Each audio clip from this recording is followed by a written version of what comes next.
가장 큰 애로는 건조해야 될 물량이 거의 바닥나고 있다는 것입니다.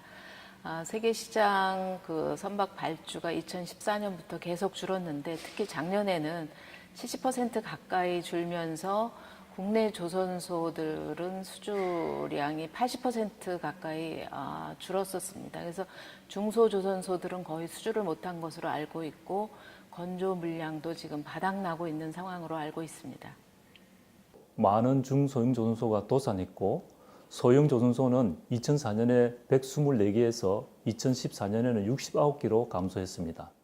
근본적으로는 대형 조선소에 비해서 인력도 굉장히 부족하고 기술도 부족하고 특히 이제 그 설계 기술과 생산 공정을 관리하는 기술이 더더욱 부족합니다. 그러다 보니까 중국과의 경쟁에 있어서 가격 측면에서 상당히 좀 열의를 보이고 있고요.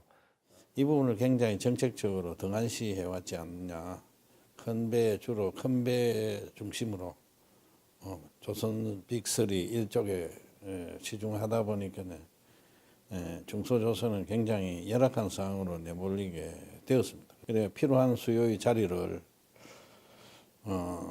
일본이라든가 그 다른 선진국의 그 중고 선박 폐선에 가까운 배가 그 자리를 차지하고 있다는 게 대단히 안타까운 상황이고, 또한 그 수요를 늘기 위해서는 국민들에게 그 어떤 뭐 해양에 대한 것을 굉장히 고치 예식을 심어주는 그런 정책이 꼭 필요하다고 봅니다.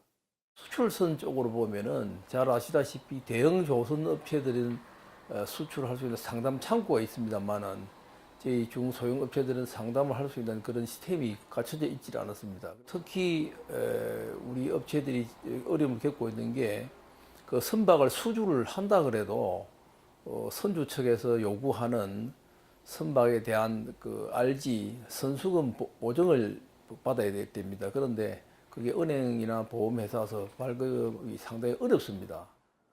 두 번째는 계약 이행에 따른 RG, 계약 이행 보증, 피본드 이런 게 이제 불가능한 상황입니다. 계약 이행 보증 경우 서울보증에서는 요구하는 조건은 상장회사, 연매출 3천억 이상, 현금 또는 예금 담보, 부동산 1순위가 같은 가격의 담보 조건이 있다. 이런 현실과 매우 동떨어진 조건이며, 셋째는 금융권의 조선산업에 대한 부정적 평가에 따른 금융지원책인데, 신용대출이 끝나면 무조건 10% 이상 상환하는 압박이 들어오는 상황입니다. 한마디로 신용 빙하기라고 볼 수가 있습니다. 사실 RG 문제는 중소형 조선소 자체로 해결하기는 굉장히 어렵습니다. 근본적으로 이제 대형 조선소에 비해서는 여러 가지 담보 능력이라든가 이런 부분이 부족하기 때문에 독자적으로는 해결할 수 없고요. 간접적으로 금융권의 협조 요청을 해서 조금 그 중소형 조선소들이 RG를 받을 수 있는 여력을 좀 많이 만들어줄 필요가 있고요. 그 다음에 거기에서 요구하는 담보분이나 이런 부분들도 조금 줄여서 중소형 조선소들이 조금 적극적으로 수주 활동을 하는데 보탬이 될 수 있는 것이 필요하지 않을까. 지금 성과 수준에서는 현실적으로 지키기 어려운 가이드라인을 금융권에서 제시를 하고 있는데, 사실 선박을 건조해서 인도가 완료되면 그 부분에 대한 위험은 소멸이 되는 것이기 때문에 정책적으로 이 부분을 보완을 해줄 필요가 있습니다. 은행권을 대상을 해서 지원을 해준다는 것은 사실상 현실적으로 어려운 그 대두가 된다고 보겠습니다. 그래서 특단의 조치를 정부에서 준비를 하셔가지고 그 중소형 조선소에 대한 RG하고 관련되어 있는 특별 자금을 마련해서 지원해주는 방법이 좋다고 생각합니다. 지금 현실적으로 새 정부가 추진하고 있는 해양선박금융공사, 내부적으로는 WTO 규정 위반 등으로 부처 간 공사냐 주식회사 형태냐를 두고 설랑설레하는 것 같습니다. 결론적으로 중소형 조선 해운 선수금 환급보증 RG 문제를 해결하는 가장 큰 좋은 방안은 신용보증기금에 중소형 조선해운 보증기금을 정부에서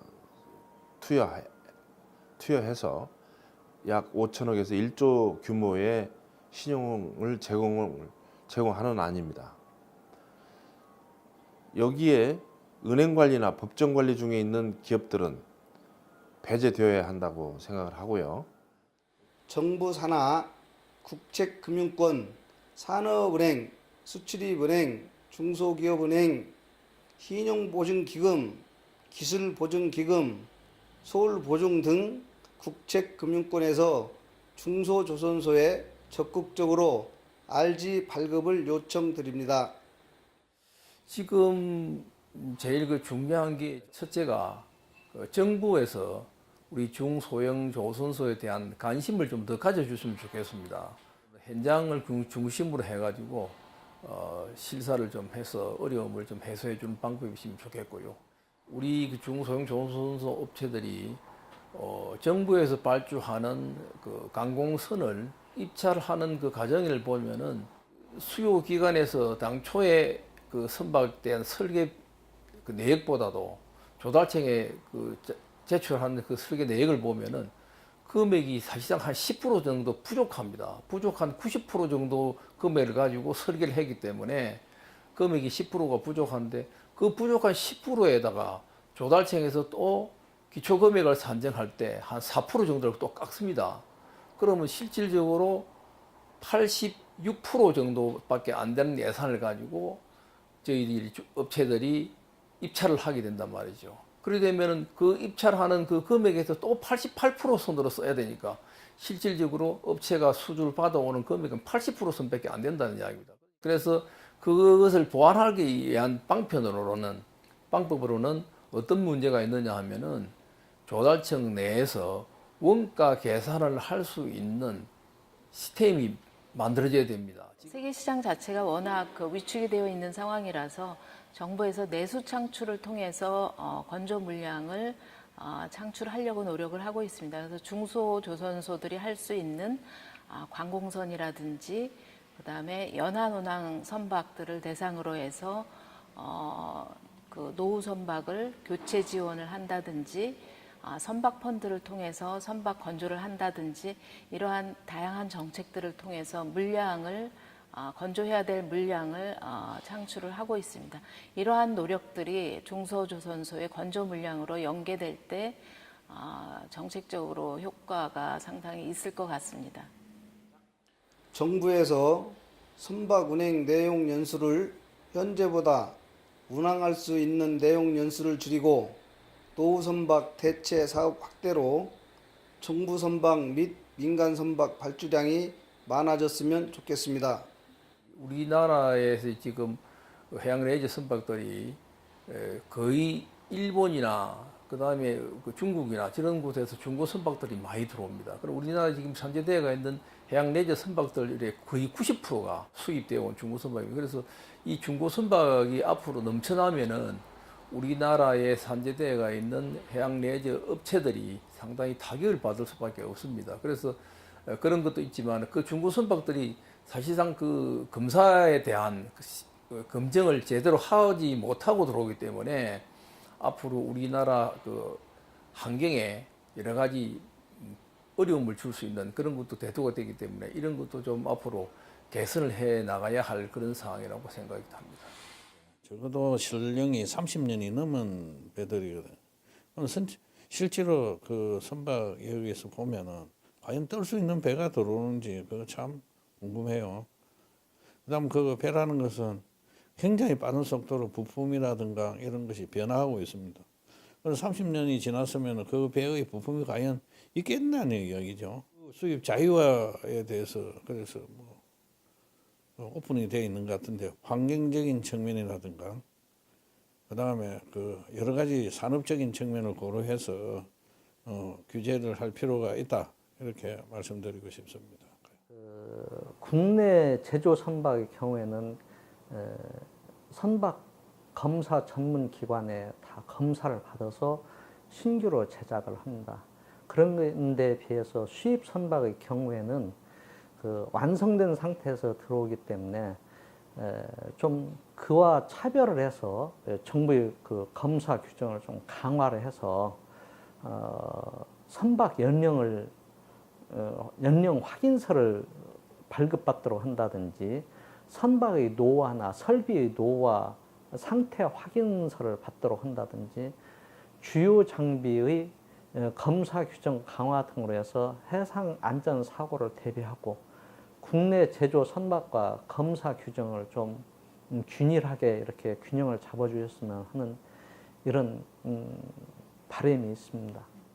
그리고 또 한 가지는 그 공공 마리나 시설에 지금 현재는 국내 선박들이 들어갈 자리가 없습니다. 그래서 국내 선박의 경우에는 우선적으로 좀 마리나 시설을 이용하도록 하고 노후화라든지 등록 여부를 따라서 그 후순위 그 계류 선박들은 좀 자리를 양보해주는 이런 제도 마련이 필요하다고 이렇게 느껴집니다.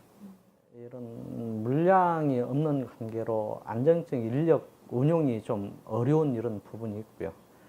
그래서 그 직원들이 적응할 수 있고 기본적인 지식을 갖출 수 있는 2, 3년 동안 직원 채용 시에 기업 부담금의 한 30% 범위 내에서 정부에서 채용 지원 직접 임금을 지원해주는 이런 기타 이제 마케팅이나 홍보 지원 이런 부분들도 공영 방송을 통해서 좀 지원이 필요한 시기라 이렇게 봐지고, 그리고 이제 해양 레저 산업 분야에서는 마리나라든가 해양 레저 선박 제조 그리고 관광 스포츠 다양한 이런 분야가 있는데 이런 분야별로 전문가들을 통폐합을 해가지고 균형 있게 법제화를 시켜서 이 산업이 안정적으로 이렇게 이루어졌으면 하는 생각을 가지고 있습니다.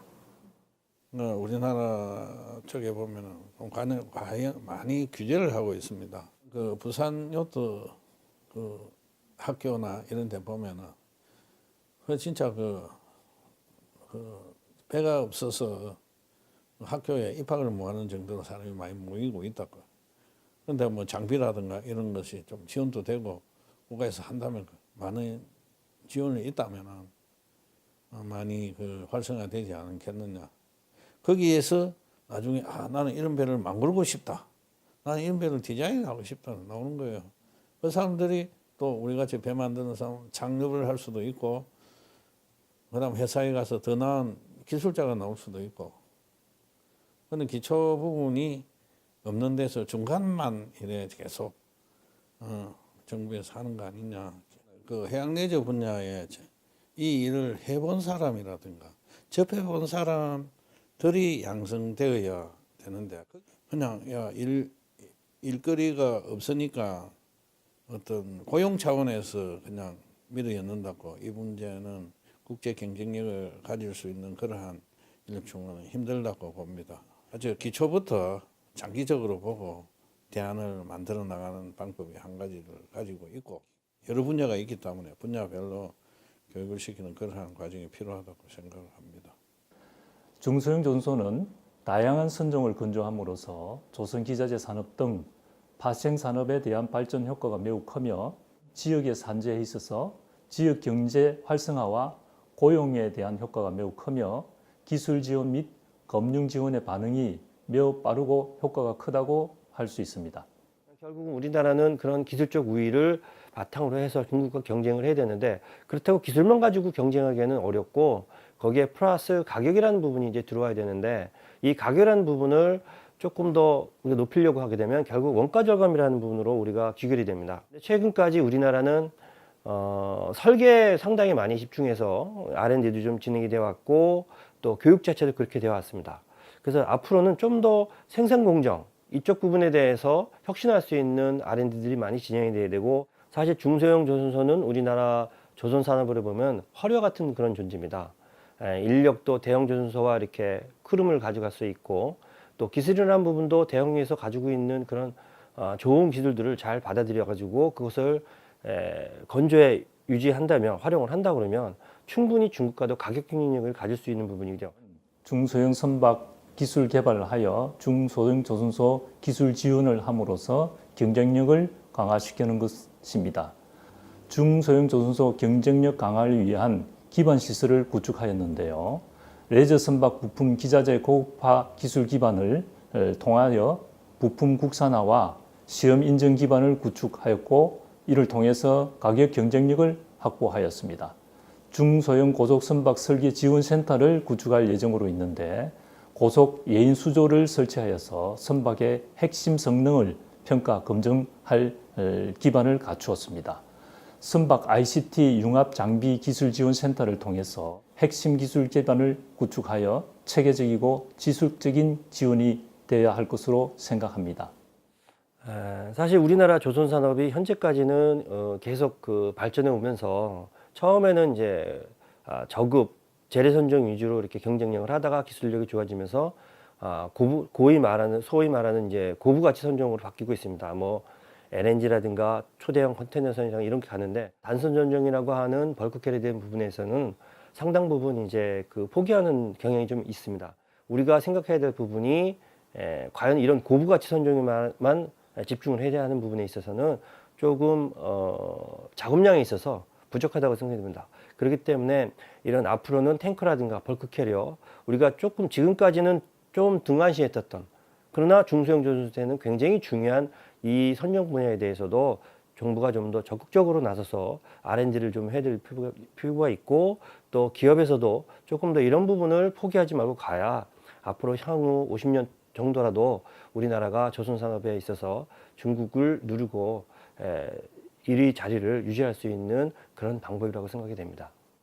중소조선소들은 사실 내부적으로 기술 역량을 축적을 한다든지 그다음에 건조 공정의 생산성을 높이기 위해서 노력을 하는 이런 측면에서는 상당히 미흡했었습니다. 그래서 건조 공정의 최적화를 위한 노력을 통해서 생산성을 높이고 그다음에 중장기적으로는 특정 선종에 특화해서 시황에 휘둘리지 않고 안정적으로 일감을 확보할 수 있는 그런 노력들을 지속적으로 추진을 해 나가야 될 것으로 보여집니다.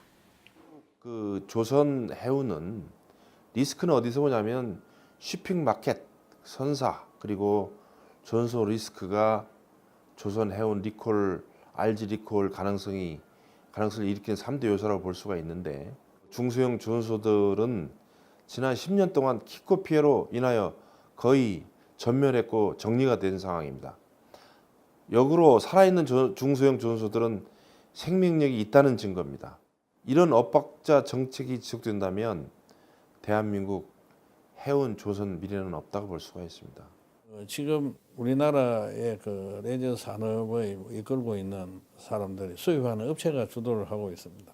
공청회를 제대로 하지도 안 하고 법을 바꾸고 그래서 어떤 모임을 해서 어떤 정부에 이야기할 수 있는 그러한 조직이 생겼으면 좋겠고 거기서 많은 이야기를 하고 그 토론된 것은 정책에 실질적으로 반영할 수 있는 그러한 정책을 해야 된다고 생각합니다. 특수한 물품에 대해서는 원가 계산을 정확하게 해줌으로써 우리 중소형 조선소 업체가 어려움을 탈피할 수 있는 그런 계기가 되기 때문에 그런 것에 좀 관심을 가져주시면 좋겠다는 내용을 말씀드리겠습니다. 국내 제조 선박 기술 개발에는 이런 부분들을 지원 부분들을 아직까지도 필요한 시기니까 정부 지원으로 해서 개발에 좀 도움을 주셨으면 하고요. 국내 소비자들도 국내 제조 선박에 대해서 많이 관심을 가지시고 이용해 주셨으면 하는 그런 바람이 있습니다.